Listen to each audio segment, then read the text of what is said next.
తెలంగాణలో తక్కువ ఫీజులతో high quality results ఇస్తున్న ఏకైక సంస్థ తిరుమల్ ఐఏఎస్ ఇన్స్టిట్యూట్. మనోజ్ తగ్గడం లేదు, విష్ణు ఆగడం లేదు. మోహన్ బాబు నా తీర్పే ఫైనల్ అని అంటున్నారు. సినిమా డైలాగులతో పవర్ఫుల్ పంచులతో వివాదాల కుటుంబ కథా చిత్రంగా సాగిపోతుంది మంచువారి ఫ్యామిలీ వివాదం. ఇలా రోజుకో మలుపు పూటకో ట్విస్ట్ లా వీరి కుటుంబ గొడవ సాగింది.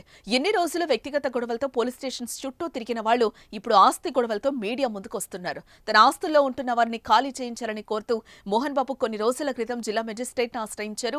జల్పల్లిలోని తన నివాసాన్ని కొందరు ఆక్రమించుకున్నారని ఆయన ఫిర్యాదులో పేర్కొన్నారు. తాను కొంతకాలంగా తిరుపతిలోనే ఉంటున్నానని తెలిపారు. అనంతరం ఆ నివాసంలో ఉంటున్న మనోజ్ కు కలెక్టర్ నోటీసులు పంపించారు. ఈ క్రమంలోనే వివరణ ఇచ్చేందుకు మనోజ్ తాజాగా రంగారెడ్డి జిల్లా అదనపు కలెక్టర్ ను కలిశారు. అనంతరం మీడియాతో మాట్లాడుతూ పలు కీలక వ్యాఖ్యలు చేశారు. ఆస్తుల విషయంలో కావాలనే సమస్యలు సృష్టిస్తున్నారని తెలిపాడు. అలాగే విద్యానికేతన్ స్కూల్స్ విషయంలో కూడా అక్రమంగా ఫీజులు వసూలు చేస్తూ విద్యార్థుల తల్లిదండ్రులను ఇబ్బందులకు గురి చేస్తున్నారని, స్కూల్స్ కాలేజీల పేరు మీద లోన్ తీసుకుంటున్నారని, దీంతో ఈ లోన్లు కట్టడానికి ఫీజులు పెంచుతున్నారని సంచలన వ్యాఖ్యలు చేశాడు.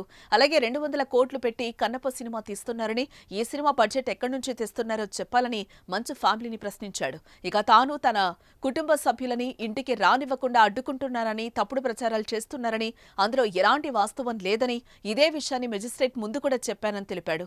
తమకు ఆస్తి తగాదాలు లేవని, మా విద్యాసంస్థల విద్యార్థులకు అన్యాయం జరుగుతోంది, విద్యార్థుల కోసమే నేను పోరాడుతున్నా, మా నాన్నను అడ్డం పెట్టుకుని మా అన్న ఆడుతున్న నాటకం, విద్యార్థులు, నా కుటుంబం, బంధువుల కోసమే నా పోరాటం, కుటుంబ సభ్యులందరూ కూర్చొని మాట్లాడుకుందామని రమ్మని ఎన్నోసార్లు పిలిచినా రావాలని చెప్పినా ఎవరూ రావడం లేదని వివరించాడు. జల్పల్లిలోని తన పాప ఇంట్లో ఉందని చెప్పినా పంపకపోవడంతోనే గొడవలు జరిగాయి. ఎన్ని కేసులు పెట్టినా తన పోరాటాన్ని కొనసాగిస్తా అని మంచు మనోజ్ ప్రకటించాడు. ఢిల్లీ, హైదరాబాద్ ఎక్కడికెళ్లినా కూడా తన పోరాటం కొనసాగుతుంది. చంద్రమండలానికి కూడా వెళ్లనివ్వండి, కానీ నా పోరాటం కొనసాగుతుంది. న్యాయం దక్కే వరకు నా పోరాటం ఆగదు అని మనోజ్ స్పష్టం చేశాడు. అయితే నిన్న మొన్నటి వరకు చల్లారిందనుకున్న మంచువారి వివాదం మళ్లీ బగ్గుమంది. మరి ఈ గొడవలకు ఎప్పుడు ఫుల్ స్టాప్ పడుతుందో చూడ. ఒక స్థానంలో పనిచేసుకుంటూ ఒక మీడియా సంస్థని చూసుకునే అతను పిల్లలు ఎడ్యుకేషన్ ఎలా చూసుకోగలుగుతాడు, పిల్లల సమస్య ఎలా తెలుస్తుంది. అండ్ మా ఊరోళ్ళు విలేజర్స్ అక్కడ తెలుగే అండి, హిందీ మాట్లాడరు అక్కడ మా ఊర్లో ఎక్కువ, తిరుపతి సైడ్. అండ్ ఇంకా పల్లెటూరుల సైడ్ అసలు రాదు. అండ్ వాళ్ళతో ఇంగ్లీష్లో మాట్లాడాలి, హిందీలో మాట్లాడాలని అర్థం కాక గిలగిలా కొట్టుకుంటున్నారు వాళ్ళు అక్కడ. అండ్ ఈ ప్రాసెస్లో వాళ్ళ దగ్గర క్యాషులు కలెక్ట్ చేయడాలు, ఇవన్నీ చేయడాలు చాలా కరెక్ట్ కాదు. అండ్ అండ్ రీసెంట్లో కూడా మేము క్వశ్చన్ చేసుకుంది, తీసుకెళ్ళి ఏవేవో సిగ్నేచర్లు పెట్టించుకున్నారు, ఏవేవో చేస్తున్నారు అందరితో.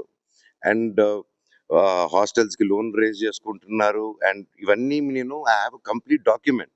And why this misuse of it. And like cinema తీస్తున్నారు, దానికి 200 కోట్లు ఖర్చు పెడుతున్నారు, అది ఎక్కడి నుంచి వస్తుందని కూడా తెలియట్లేదు. So these are all my questions. And ఇది ఎలాగా అనేది మీరు చెప్తే ఒకరిని నిలబెట్టేదానికి ఇంతమంది స్టూడెంట్స్ని, ఇంతమంది లోకల్ విలేజర్స్ని వాళ్ళ కష్టాన్ని మీద కొడతాం అనుకుంటే మాత్రం ఇది చాలా కరెక్ట్ కాదు. పోరాటం ఎవరి మీద కాదండి, జస్టిస్ కోసం నా పోరాటం.